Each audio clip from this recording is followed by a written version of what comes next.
J'ai décidé de faire ce témoignage car je trouve qu'il y a une banalisation des violences faites aux femmes au sein de la communauté comorienne. Ces violences sont tolérées, minimisées, banalisées, surtout par les familles des victimes. Donc je fais ce témoignage en espérant encourager d'autres filles à briser le silence, à ne plus être dans le déni et surtout exprimer ce qu'elles ont vécu et ce qu'elles ressentent. Qu'est-ce qui s'est passé le 27 avril 2014 ? En fait, j'ai subi une violente agression. Voilà. Donc ça a été très très dur. En fait, j'ai été fiancée avec un jeune homme au nom de Hachim Hamza. Il est de Salimani Sanra. Donc je l'ai connu vers janvier 2013. Donc on se plaisait très bien. C'était quelqu'un avec qui je m'entendais très bien. Donc il m'avait fait une demande en mariage que j'ai acceptée. Par la suite, je l'ai présenté à ma famille, qui l'ont accepté aussi. Ensuite, il m'a présenté sa mère, qui avait l'air de m'accepter aussi. Et voilà, donc le 27 avril, on a eu une dispute, on va dire, assez violente. On a eu des échanges assez violents aussi. Ensuite, par la suite, on s'est décidé qu'on n'allait pas aller jusqu'au bout, donc on n'allait pas se marier le 9 mai, parce que là, le mariage religieux était prévu pour le 9 mai, donc 2014. le 9 mai 2014. Voilà, donc on va dire que le calme était revenu. Donc moi, à un moment, je m'assois sur le lit. Ensuite, lui, il se rapproche de moi, il me fait basculer en arrière. Il s'est mis à califourchon sur moi. Et ensuite, il m'a mis une claque, une première claque. Et je lui dis, tu frappes les femmes, toi ? Ensuite, sans me répondre, il m'a mis une autre claque encore plus grosse. Et là, je lui dis, ne me frappe pas parce que demain, je dois aller au travail. Ensuite, il n'a rien dit. Il m'a roué 2 coups au visage. Et moi, pour me protéger, j'ai mis mes 2 mains sur mon visage. Ensuite, il est allé très très fort, comme s'il tapait sur un punching ball. Ensuite, j'avais tellement mal, j'ai commencé à hurler au secours, au secours. Et là, avec ses 2 mains, il m'a étranglée. Mais voilà, il m'a étranglée très très fort. Et là, j'ai commencé à respirer très fort par la bouche. Et là, d'une autre main, il m'a fermé la bouche. Et là, j'ai commencé à respirer par le nez. Ensuite, avec ses doigts, il a essayé de me boucher le nez.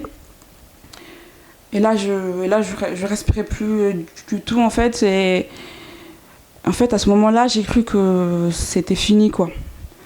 C'était la première fois qu'il vous frappait ? Bah, en fait, oui. C'est quelqu'un, il a jamais été violent. Ouais, c'était la première fois. Et là, vous l'aviez annoncé que vous alliez juste changer la date de mariage et non pas une rupture, c'est bien ça ? Si, on avait pris la décision que c'était fini. En fait, son père, en fait, il n'était pas d'accord pour le mariage. Pour quelle raison ? Ben, apparemment, parce que je suis d'Ombeni et que Hachim m'avait dit que son père, monsieur Sharif Hamza, lui avait dit attention parce que les gens d'Ombeni aiment trop les machoulis. On n'a pas les moyens. Oui. Voilà. Sauf que moi, voilà, c'est... Voilà. Ce jour-là, vous avez failli mourir, oui. Mais grâce à l'intervention des voisins, vous êtes là aujourd'hui. Oui. Qu'est-ce qui s'est passé par la suite ?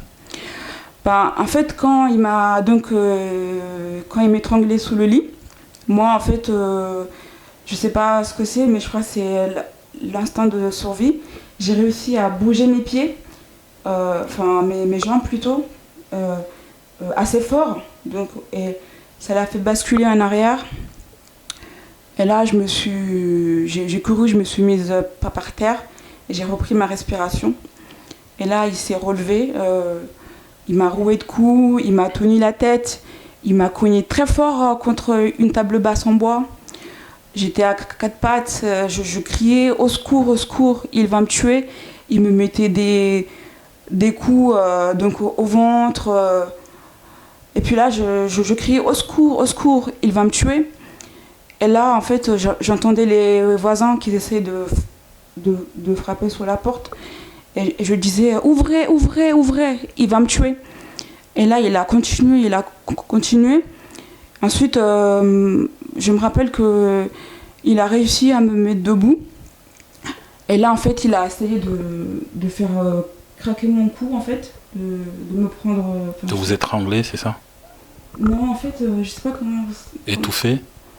Ou en fait, tourner le cou, c'est ça? Voilà. En fait, j'ai cru que c'était fini. Donc à ce moment-là, c'est pas les charades. À ce moment-là, vous avez prié Dieu, c'est ça? Oui, j'ai fait la charada parce que je pensais vraiment que c'était fini. Et là, en fait, il n'a pas réussi à me craquer le cou. Et là, j'ai vu que la fenêtre de la cuisine, parce qu'en fait, c'était un petit studio, j'ai vu que la fenêtre de la cuisine était ouverte. Donc moi, j'ai essayé d'aller vers la cuisine et en fait, sauter par la fenêtre, quoi. J'ai pas réfléchi. Et là, en fait, il m'a tenu par le dos. Ensuite, il m'a mis une balayette, comme on dit. Je suis tombée sur le sol. Et là, je me souviens que je l'ai vu s'asseoir. Et là, il a pris ma tête, il a cogné fort contre le sol. Et là, en fait, j'ai commencé à ne plus rien ressentir. Je me sentais légère.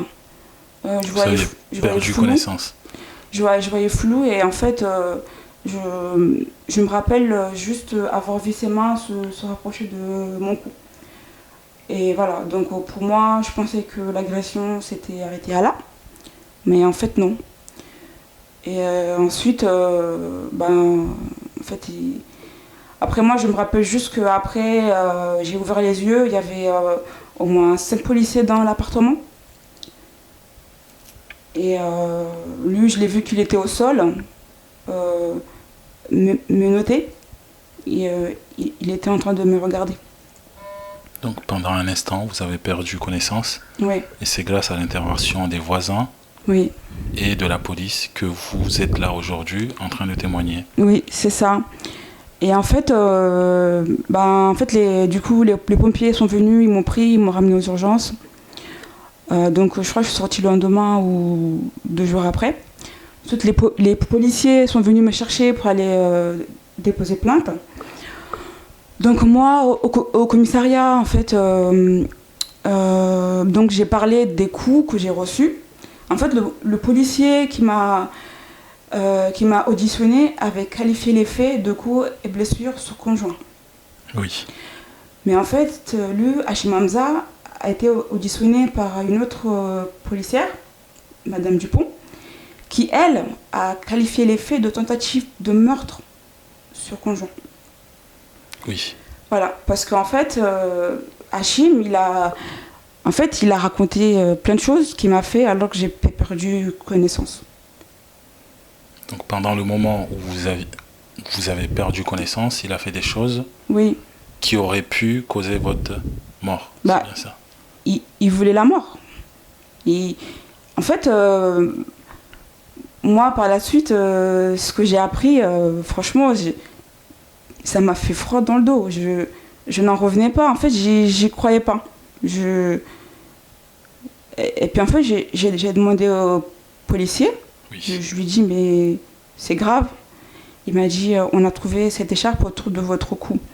J'ai vu que l'écharpe, il me l'a montrée, donc elle était sous-scellée dans un sac en plastique. Oui. Et j'ai dit, mais c'est mon écharpe. Vous faites quoi avec? Il me dit, mes collègues qui ont intervenu à votre domicile, vous l'ont enlevé autour du cou. Et là, je me suis dit, mais à quel moment il m'a mis cette écharpe? Il voulait vous étrangler avec l'écharpe une fois que vous avez perdu connaissance.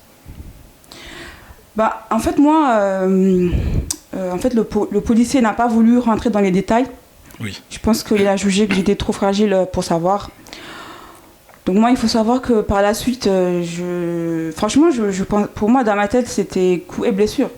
Moi, je pensais qu'il allait sortir au bout de 72 heures. Je vois, il sort pas. Je vois un mois, 2 mois, il sort pas. Je me suis dit, mais c'est quand même incroyable. Parce qu'en général, en France, la justice est assez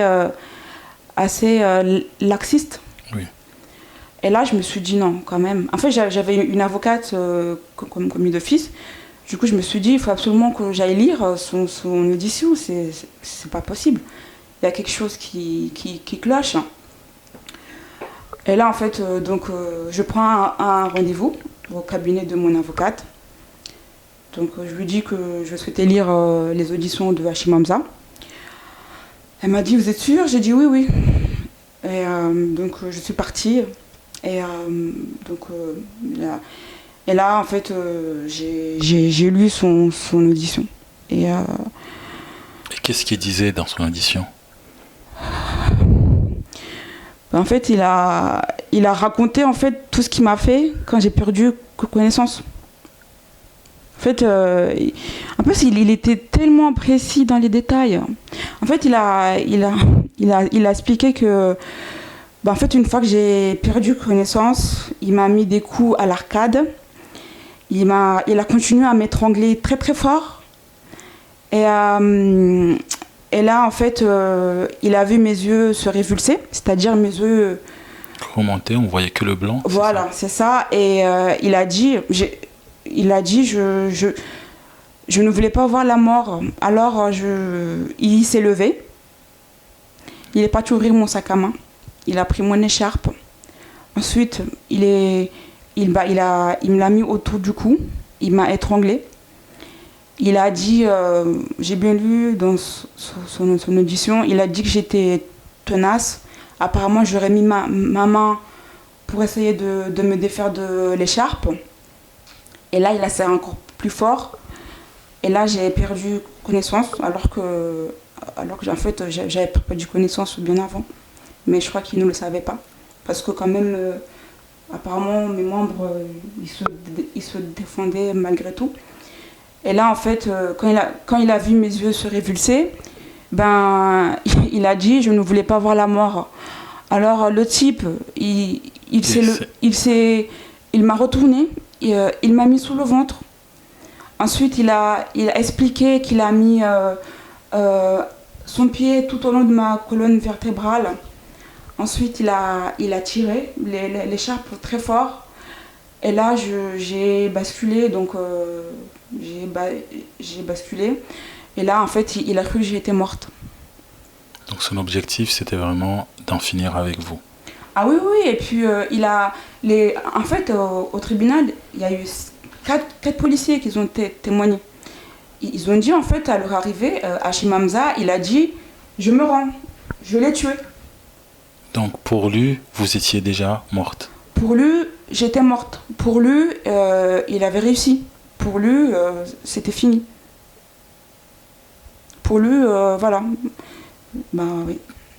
Et en plus, franchement, je ne comprends pas comment tu tues quelqu'un, mais en même temps, tu dis que tu as peur de voir la mort. En même temps, tu vois les yeux qui se révulsent. Tu veux pas voir ça. Et tu prends soin de retourner la personne. Franchement, c'est horrible. Quand j'y pense, franchement, ça me fait froid dans le dos. Ce que ça me fait, je peux pas le dire. Aujourd'hui, vous avez décidé de briser le silence, puisque la violence est toujours présente dans plusieurs familles. Mais qu'en est-il de votre famille pendant cette période? Est-ce que vous étiez soutenu, puisque généralement les familles ne soutiennent pas souvent les victimes? Alors, malheureusement, je ne serai pas l'exception. Alors moi, en fait, je peux vous dire que j'ai subi une seconde agression, si je peux dire. Au lendemain de ma sortie des urgences, on m'a dit va enlever ta plainte. Donc votre propre famille vous demande de Oui, ne pas porter plainte contre d'aller enlever ma plainte. une personne qui a essayé de vous tuer. Oui, alors j'avais le visage défiguré, j'avais un hématome important du massif facial, j'avais la bouche ouverte. Il faut savoir qu'Hachim Hamza, il m'a cassé la rate. J'avais le cou, mais limite égorgé. J'avais j'avais j'avais des ecchymoses partout, j'avais les yeux tout rouges parce que suite à l'asphyxie, les veines de mes yeux avaient éclaté parce que j'étais en train de pas partir malgré tout ça. Donc on m'a dit connais-toi un goût béni, à cause de toi, mais maintenant c'est la honte, tu fais honte à la famille. Donc moi, au jour d'aujourd'hui, j'ai envie de dire que la honte, elle doit changer de camp. Les victimes ne doivent pas avoir honte. Je pense que la honte doit être du côté de ceux qui ne soutiennent pas les victimes. Et le plus choquant, c'est que souvent, ce sont les femmes qui soutiennent ce genre de choses. Et c'est horrible. Et en fait, je voudrais encourager toutes les victimes à parler. Je pense qu'il faut briser le silence. Je pense que c'est le seul moyen, en fait, pour nous de nous en sortir. Je pense que ne rien dire, c'est ne pas protéger les autres, parce que malheureusement, il y a beaucoup de violence. Voilà, que ce soit des filles qui se font battre à mort par leurs frères, des petites filles qui se font violer, c'est aussi un crime. Des maris qui frappent leurs femmes, leurs copines, leurs fiancées, des tentatives de meurtre. Je pense que je ne suis pas la seule, malheureusement. Donc voilà, j'espère que mon témoignage permettra aux autres d'enfin oser en parler. Votre bourreau, Hachim Hamza, a été reconnu coupable par la justice et il a été condamné à 7 ans de prison. Est-ce que vous ne redoutez pas de le croiser dans quelques années ? Bah oui, parce que il faut savoir que la famille Sharif Hamza habite à Argenteuil et je ne suis pas très loin. Donc je prends les transports en commun comme tout le monde. Hein. Donc je risque de le croiser, oui. Mais voilà. Bien sûr, ça me fait peur. Et ce qui me fait peur, c'est que je pense qu'il ne se rend pas compte de la gravité de son acte. Parce qu'au tribunal, on aurait dit que c'était lui la victime, en fait. Ouais. Il s'est fait passer pour la victime. Oui, il se prenait pour la victime. En fait, il arrêtait pas de trouver des explications. Oui, mais elle m'a fait du mal, elle m'a rabaissé, elle m'a fait ci, elle m'a fait ça. Non, rien ne justifie de tel acte. Rien du tout. Il est décrit comme étant très calme et un homme très religieux. Qu'est-ce qui a pu pousser à vouloir vous tuer ? Est-ce qu'il n'avait pas une image idéale ou bien quelque chose qui lui a fait que ce jour-là, qu'est-ce qui s'est passé pour qu'il aille jusqu'à là, à vouloir votre mort ? Bah écoutez, ce jour-là, en fait, il m'a dit qu'il se sentait rabaissé. Pour quelle raison ? Bah apparemment, j'avais trop de caractère, d'après lui. Apparemment, je l'acceptais pas comme il était. C'est vrai que à l'époque, j'étais une fille très ambitieuse. C'est vrai que lui, il avait un parcours scolaire chaotique. C'est vrai que je l'ai encouragé beaucoup à reprendre ses études, à passer son permis. Et en fait, ce jour-là, il m'a fait comprendre que je l'acceptais pas comme il était. Voilà. Donc ce sentiment de se voir rabaisser l'a poussé à vouloir mettre fin à vos jours? Il n'y a pas que ça, hein. Il faut savoir que moi, en fait,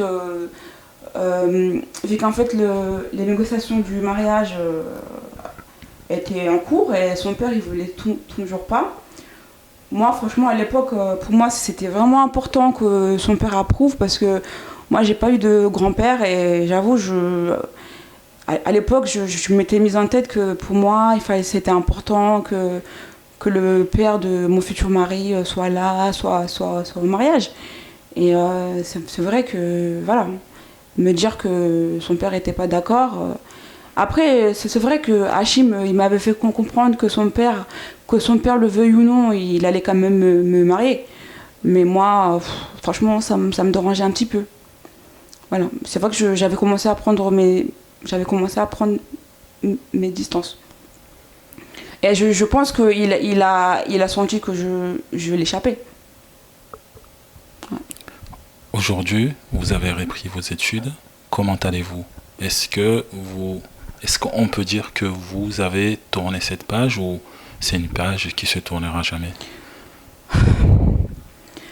Franchement, le procès a été très très violent. Pour moi, je l'ai vécu comme une seconde agression. En fait, depuis le procès, on dirait que l'agression s'est passée hier, parce que le procès a été très très violent.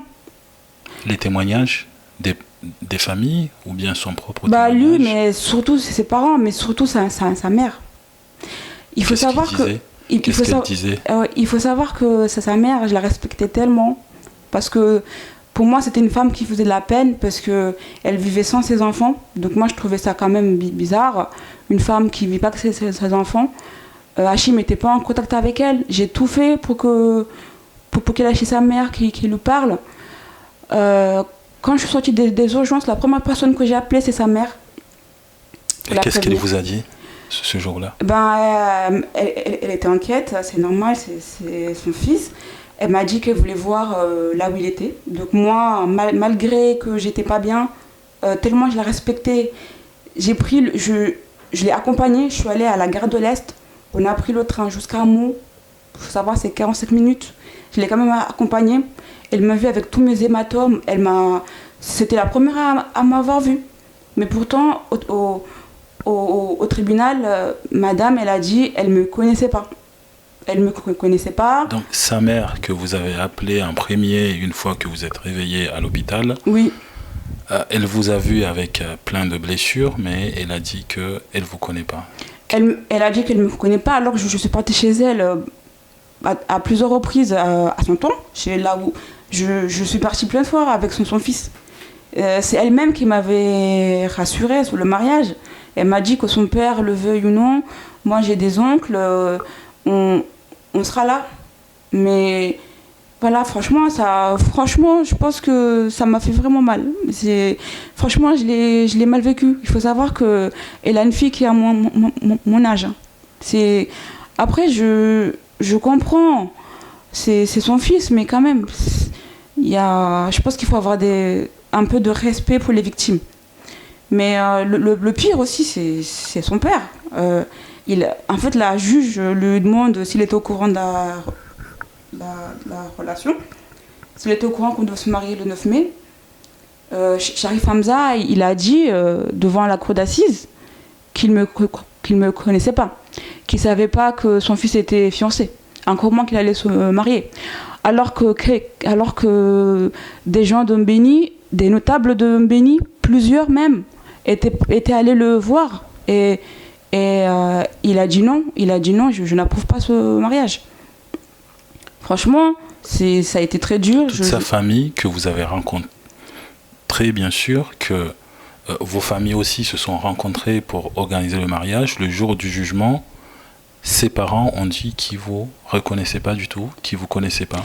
Qu'ils ne me connaissaient pas, qu'ils n'étaient pas au courant que leur fils avait... Qu'est-ce que ça vous a fait d'entendre ça de la bouche de quelqu'un que vous avez fait confiance? Franchement, ça m'a fait très mal, ça m'a fait froid dans le dos. Je me suis dit, oh mon Dieu, moi, à ma sortie des urgences, J'ai même pas appelé ma propre mère, mais j'ai appelé cette femme. Et malgré que j'avais la rate cassée par son fils, je l'ai respectée, je l'ai accompagnée jusqu'au commissariat parce qu'elle voulait voir où elle était son fils. Quand même, un minimum de respect. De compréhension, oui. Mais rien du tout. Franchement, après le procès, j'étais tellement mal, en fait, je dormais pas. J'étais tellement mal.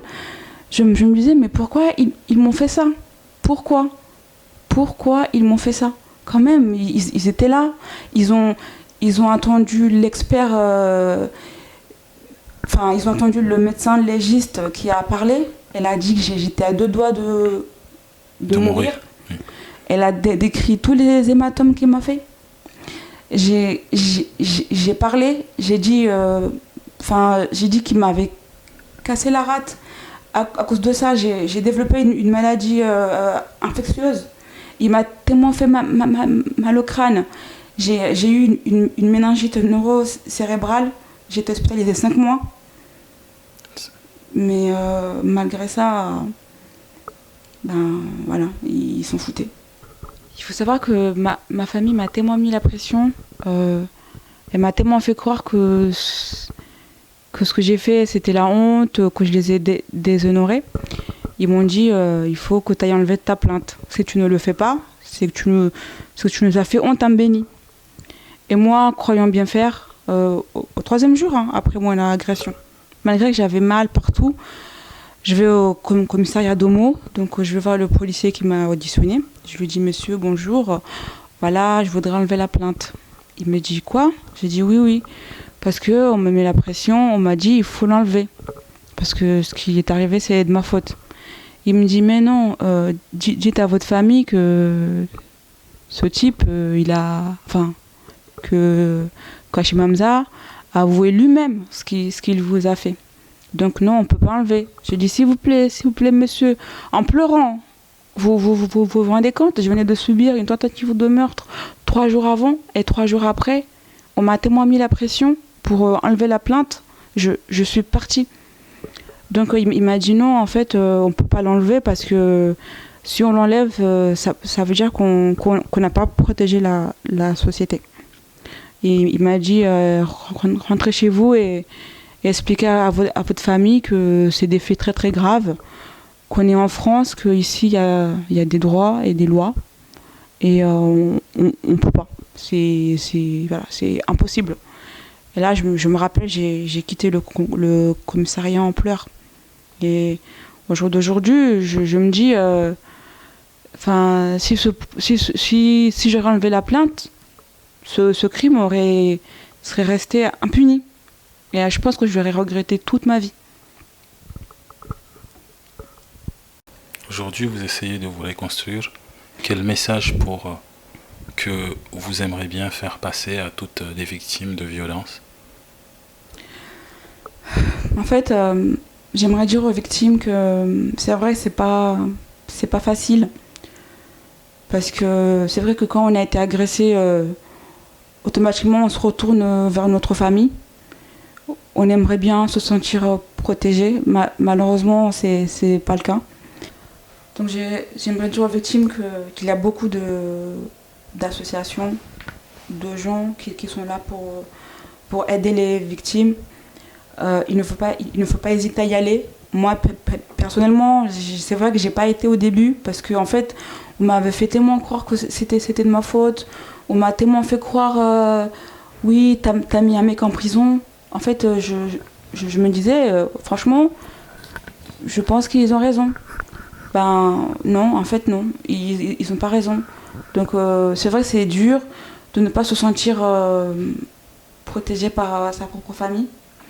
Mais voilà, il faut essayer d'aller de l'avant et aller vers ceux qui sont prêts à nous aider. Et surtout, si on vous dit de vous taire, non, il faut en parler. C'est vraiment important. Il faut en parler. Toujours, il faut. Et aujourd'hui, qu'est-ce que vous faites? Avez-vous repris vos études?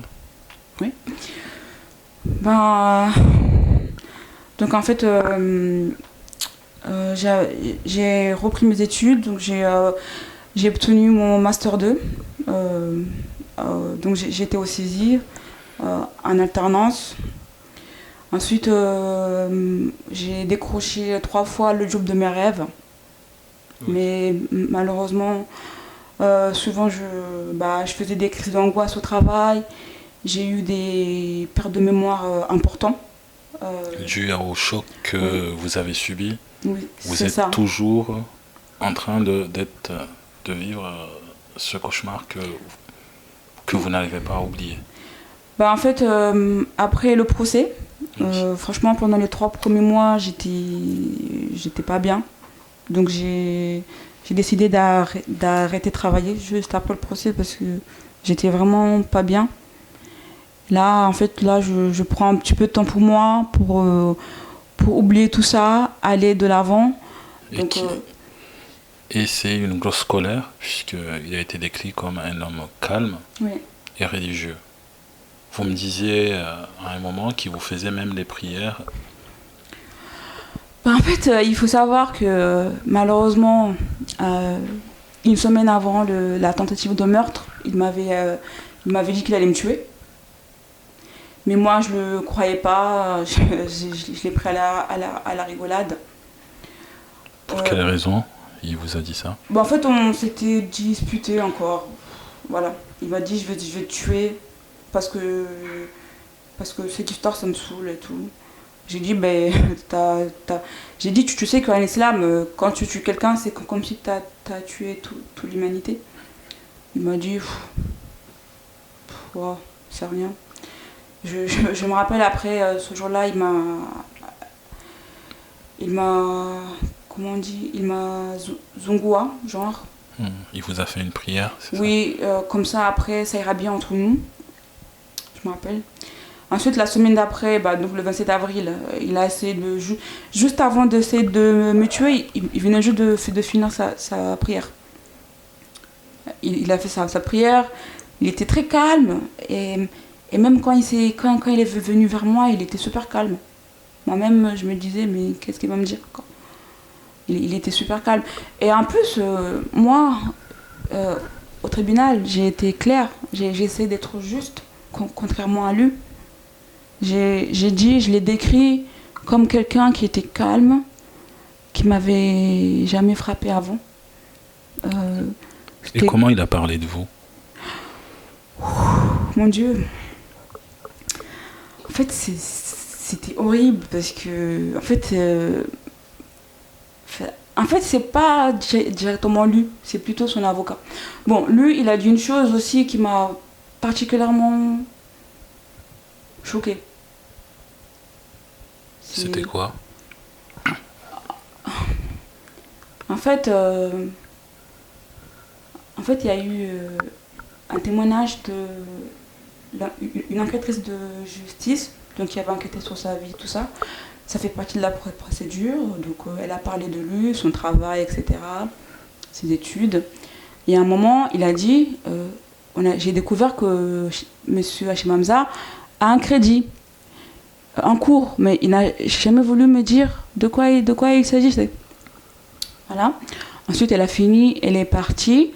Donc la présidente de la cour d'assises lui a donné la parole, donc pour s'exprimer, tout ça.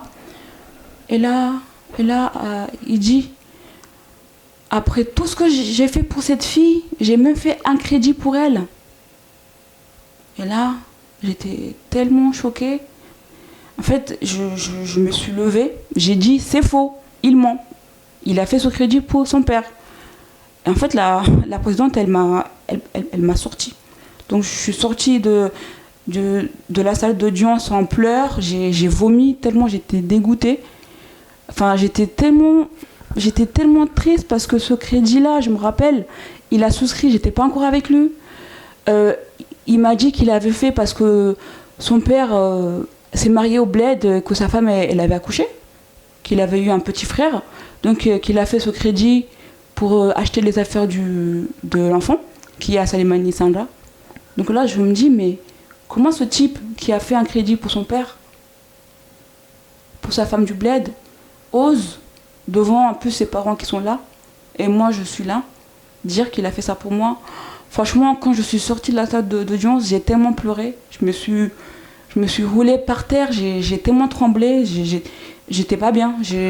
J'ai cru que j'allais faire une crise. Franchement, je sais que ça peut paraître bête, mais en fait, ça m'a vraiment choquée. Je me suis dit, mais le type, après tout ce qu'il m'a fait, tous les coups qu'il m'a mis, et il n'arrête pas. Malgré ça, il a fait 3 ans et demi en prison. Il a pas pris le temps de réfléchir, mais quand même maintenant, il essaie encore de me faire du mal. Franchement, ça... Là, il est en liberté ou il est...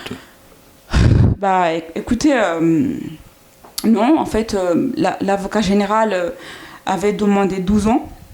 Oui. Mais en fait, il faut savoir qu'en droit français, lorsque l'accusé avoue les faits, donc la peine doit diminuer. Donc lui, il a fini par avouer qu'il voulait que je meure, qu'il a même cru que j'étais morte. Donc il a pris 7 ans. Donc non, il n'est pas encore sorti. Du moins, en tout cas, je ne suis pas au courant. Je ne suis pas au courant.